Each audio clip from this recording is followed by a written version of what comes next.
Genesis chapter 1. In the beginning God created the heaven and the earth was without form and void, and darkness was upon the face of the deep, and the Spirit of God moved upon the face of the waters.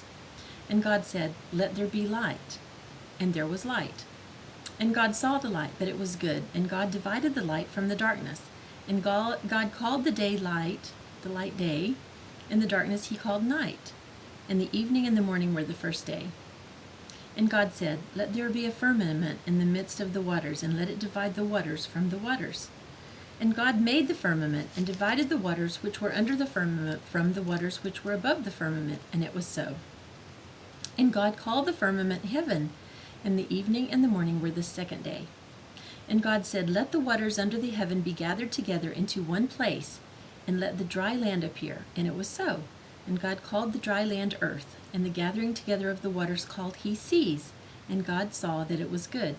And God said, "Let the earth bring forth grass, the herb yielding seed, and the fruit tree yielding fruit after his kind, whose seed is in itself upon the earth." And it was so. And the earth brought forth grass and herb yielding seed after his kind, and the tree yielding fruit, whose seed was in itself after his kind. And God saw that it was good.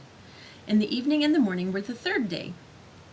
And God said, "Let there be lights in the firmament of the heaven to divide the day from the night, and let them be for signs and for seasons and for days and for years. And let them be for lights in the firmament of the heaven to give light upon the earth." And it was so. And God made two great lights, the greater light to rule the day, and the lesser light to rule the night. He made the stars also. And God set them in the firmament of the heaven to give light upon the earth, and to rule over the day and over the night, and to divide the light from the darkness. And God saw that it was good. And the evening and the morning were the fourth day. And God said, "Let the waters bring forth abundantly the moving creature that hath life, and fowl that may fly above the earth in the firmament of heaven." And God created great whales, and every living creature that moveth, which the waters brought forth abundantly, after their kind, and every winged fowl after his kind. And God saw that it was good.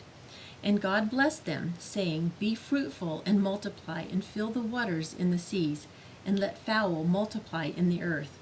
And the evening and the morning were the fifth day. And God said, "Let the earth bring forth the living creature after his kind, cattle and creeping thing, and beast of the earth after his kind." And it was so. And God made the beast of the earth after his kind, and cattle after their kind, and everything that creepeth upon the earth after his kind. And God saw that it was good. And God said, "Let us make man in our image, after our likeness, and let them have dominion over the fish of the sea, and over the fowl of the air, and over the cattle, and over all the earth, and over every creeping thing that creepeth upon the earth." So God created man in his own image. In the image of God created he him, male and female created he them. Now you have to notice that Adam and Eve aren't placed in the Garden of Eden until after the creation is completed.